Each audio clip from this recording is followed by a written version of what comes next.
Israel देखने में तो बहुत छोटा सा मुल्क है, मिडल ईस्ट के एक कोने में पड़ा हुआ मुल्क है, लेकिन अगर आप इनकी हिस्ट्री देखेंगे ना, जब से ये बने हैं, जब से फ़लस्तीन की ज़मीन के ऊपर कब्ज़ा करके इसराइल की रियासत को ज़बरदस्ती वेस्ट वालों ने बनाया हुआ है 1948 से लेके, इन्होंने ऐसे ऐसे कारनामे किए हुए हैं कि बाज़ औक़ात अकल हैरान हो जाती है। आपको ये जानकर हैरत होगी कि सोवियत यूनियन और अमेरिका की जब कोल्ड वार चल रही थी, तो कोल्ड वार के अंदर शुरू में सोवियत यूनियन अमेरिकन से आगे होता था, यानी दे वर डूइंग वेल बेसिकली। लेकिन फिर खुर्शीव जब आता है वहाँ पर 1950s के अंदर स्टालिन के मरने के बाद, तो खुर्शीव ने एक सीक्रेट स्पीच की थी अपनी, वो जो कम्युनिस्ट पार्टी ऑफ रशिया थी उनकी जो सेंट्रल मीटिंग थी उसके अंदर एक सीक्रेट उसने मीटिंग की थी, और उस मीटिंग के अंदर उसने एक ऐसा आइडिया पेश किया था जिस पर बहुत से कम्युनिस्ट लीडर जो वहां पर मौजूद थे उस मीटिंग के अंदर, ये सीक्रेट मीटिंग थी, पब्लिक के लिए नहीं थी। जो ही इसने रिप्लेस किया ना स्टालिन को, तो इसने वहां पर स्पीच की और इसने कहा कि हम अपने असल मकसद से हट गए और कार्ल मार्क्स और लेनिन की जो आइडियोलॉजी थी उससे हट के हम एक कल्ट फॉलोअर बन गए असल में, और स्टालिन को हमने इतना आगे किया हुआ है कि स्टालिन के चक्कर में हमने अपनी जो टीचिंग्स थी हमारी, जो हमारा फलसफा था सोशलिज्म का, हम वही भूल गए। तो इसीलिए मैं स्टालिन को रिप्लेस करूंगा, उसकी सारी जो पॉलिसीज़ हैं उसको रिवर्स करूंगा। अब इस पे बहुत सारे जो वहाँ पर मौजूद लोग थे, सोवियत यूनियन के कई अहम नेता, उनमें से बहुत सारों ने गुस्से का इजहार भी किया था और काफ़ी ज़्यादा चीखो पुकार भी उस मीटिंग के अंदर रिपोर्ट होता है कि हुई थी। यानी सोवियत लीडर्स का कहना था कि आपको आइडिया भी है कि स्टालिन की पॉलिसीज़ को रिवर्स करने का ग्लोबल इम्पैक्ट क्या पड़ेगा, ख़ास तौर पर उन ममालिक के ऊपर जो कि हमारे आलाइज हैं, दुनिया के दीगर जो कम्युनिस्ट मुल्क हैं। लेकिन खुर्शीव ने उनकी एक भी बात नहीं मानी और वो डीस्टालिनाइजेशन की तरफ चल पड़ा था।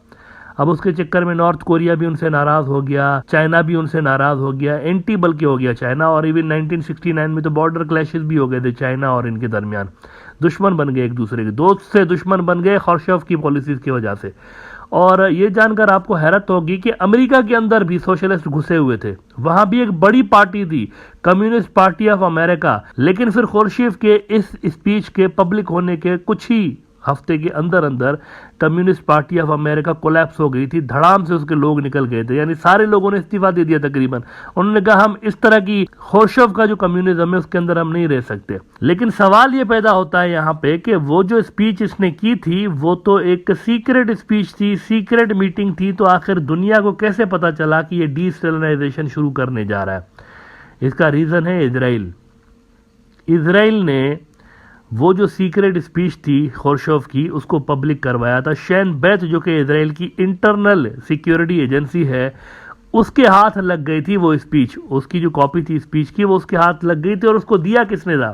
पोलैंड का एक यहूदी सहाफ़ी था, उन्होंने शैन बेथ को उस स्पीच की कॉपी दी थी। और फिर अगले ही रोज़ वो जो स्पीच थी वो सारे वेस्टर्न मीडिया के अंदर छप गई, और जो कम्युनिस्ट वर्ल्ड थी उसको बहुत धचका लगा, क्योंकि स्टालिन जो था कम्युनिस्ट वर्ल्ड में एक हीरो की तरह उसको माना जाता था। और जब सोवियत यूनियन ने ही उसको डिनाउंस कर दिया तो इससे बहुत सारे जो कम्युनिस्ट सिंपैथाइजर्स थे, जो उनसे हमदर्दी रखते थे, जो कि उनके नैरेटिव को फॉलो करते थे, उनके दिल टूट गए। और इसका फिर असर सोवियत यूनियन की फॉरेन पॉलिसी पर भी पड़ा था। तो छोटा सा इजराइल है, लेकिन इन्होंने कारनामे बड़े बड़े किए हुए हैं। और ऐसा ही इनका एक कारनामा इन दिनों ये भी नज़र आ रहा है कि 30 से ज़्यादा मुल्कों के इलेक्शंस इजरायली जो हैकर ग्रुप्स हैं और इजरायली जो सीक्रेट नेटवर्क्स हैं, उन्होंने उसके अंदर जो है वो गड़बड़ की और इलेक्शंस को उन्होंने मैनिपुलेट करने की कोशिश की, इंक्लूडिंग इंडिया।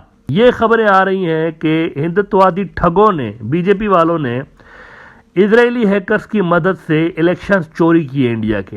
ये जो बीच में आपको याद होगा कि ईवीएम्स पे, इलेक्ट्रॉनिक वोटिंग मशीन्स में कांग्रेस पार्टी और अपोजिशन वालों ने इल्ज़ामात लगाए कि इनके अंदर कुछ गड़बड़ है। वो इल्ज़ामात ऐसे ही नहीं थे, उनके अंदर सच्चाई थी। इजरायली जो माहिरीन हैं उनकी मदद से इसके अंदर गड़बड़ करके इलेक्शंस चोरी किए बीजेपी वालों ने। मैंडेट इंडिया के अवाम का चोरी किया था।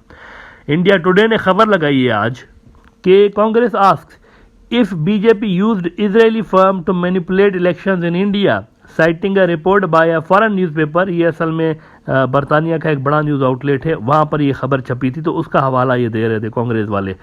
Sighting a report by a foreign newspaper, the Congress party's media head Pawan Khera asked if the BJP government used an Israeli contract hacker to meddle in the elections held in India। और इसी को business standard ने report किया कि did BJP use Israeli hackers network to interfere in elections, asked Congress.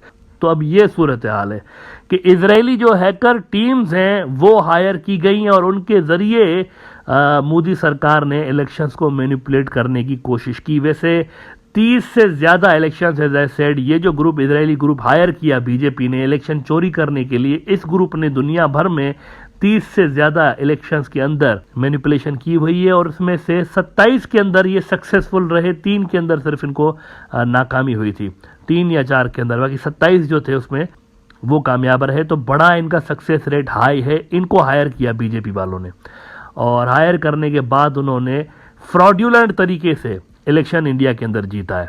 ये असलियत है असल में बीजेपी के मैंडेट की। वो जो कहते हैं ना हमें लोग वोट करते हैं, लोग शो कोई वोट नहीं करते, असल में यहाँ पर बड़े तादाद में फ्रॉड के जरिए इलेक्शंस को मैनिपुलेट करने की कोशिश की जाती है इंडिया के अंदर।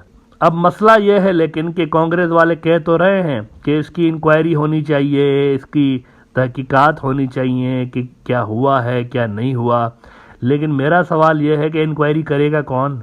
इंडिया का कौन सा डिपार्टमेंट है, कौन सा इदारा ऐसा बचा हुआ है जो कि करप्ट ना हो गया हो? जुडिशरी देख ले आप, अभी जज साहब जो है अयोध्या का वर्डिक्ट देने के बाद रिटायर नहीं होते, जनवरी में रिटायर होते हैं, फरवरी में उसको इनाम के तौर पर गवर्नर लगा देते हैं। चीफ जस्टिस गोगोई रिटायर होता है, कुछ ही महीने के बाद उसको जनाब राज्यसभा का मेंबर बना दिया जाता है। जब जजेस ही कंप्रोमाइज्ड हों, जब जुडिशरी ही खरीदी जा रही हो, तो फिर प्रोब करेगा कौन? इन्वेस्टिगेशन इसकी करेगा कौन? इन्वेस्टिगेशन के लिए कोई इदारा होना तो लाजमी है ना। यहाँ पर तो जिस इदारे को आप उठा के देखेंगे वहां पर आपको हिंदुत्ववादी ठग ही नजर आते हैं। आप इंडियन आर्मी को उठा के देख लें, फरवरी 2019 में क्या हुआ था? इंडियन एयरफोर्स के जरिए जंगल के अंदर पेलोड गिरवा के और फिर ये कहा गया कि जी हमने सर्जिकल स्ट्राइक किए हैं पाकिस्तान के ऊपर, और पूरी कौम को इस झूठ के पीछे लगा के मोदी साहब को इलेक्शन जितवाया गया। एयरफोर्स जैसा इदारा यूज किया गया बीजेपी की इलेक्टोरल ऑब्जेक्टिव्स को अचीव करने के लिए। तो प्रोब कौन करेगा? ऐसा कौन सा इदारा इंडिया के अंदर जो कि इस वक्त तहकीकात करेगा? ये तो तब हो सकती है ना जब बीजेपी पावर से जब निकलेगी ना, कोई और हुकूमत आएगी उसकी जगह पे, तब ये गंद बाहर निकलेगा। इस वक्त कारपेट के नीचे बहुत सारा गंद छुपा हुआ है और सरकारी सरपरस्ती की वजह से वो गंद बाहर नहीं आ रहा। आप देखें 2002 के गुजरात दंगों के जो कातिल थे वो ही कितना सफाई और आसानी के साथ रिहा कर दिए गए, एज इफ हजारों लोगों का कत्ल ही नहीं हुआ था, एज इफ कुछ हुआ ही नहीं था, कुछ भी नहीं हुआ उस केस के अंदर भी। तो यहाँ आप किससे ये उम्मीद लगाएंगे कि वो फ्री एंड फेयर कोई इंक्वायरी कंडक्ट करके और कोई फाइंडिंग्स लेकर आएगा? ये मोदी के गवर्नमेंट में नहीं हो सकती, मोदी के बाद हो सकता है कि अगर इंक्वायरी होती है तो ये सच जो है वो सामने आएगा कि कैसे इजरायली जो डीप स्टेट है उसने हिंदुत्ववादी ठगों की हेल्प की थी। क्योंकि देखें ज़ायनिस्टों और हिंदुत्ववादी ठगों के अंदर एक आइडियोलॉजिकल सिमिलरिटी बनती है एक, असल में अगर आप देखें ना तो वो एंटी मुस्लिम है दोनों, तो आइडियोलॉजिकल सिमिलरिटीज दोनों के अंदर हैं। तो इजरायली जो ज़ायनिस्ट हैं वो वैसे ही चाहते हैं कि वहाँ पर इंडिया के अंदर एक हार्ड लाइनर गवर्नमेंट मौजूद रहे वहाँ पे, और ये मुमकिन ही नहीं है कि इजरायली डीप स्टेट की मर्जी के बिना इस तरह की कोई सर्विसेज बीजेपी को ऑफर की गई हो।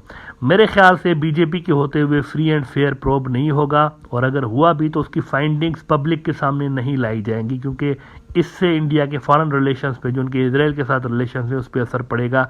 लिहाजा इसकी मुझे तहकीकात होते हुए नज़र नहीं आ रही, और अगर होंगी भी तो कहीं इसको क्लासिफाइड करके किसी ताले के अंदर बंद करके रख दिया जाएगा।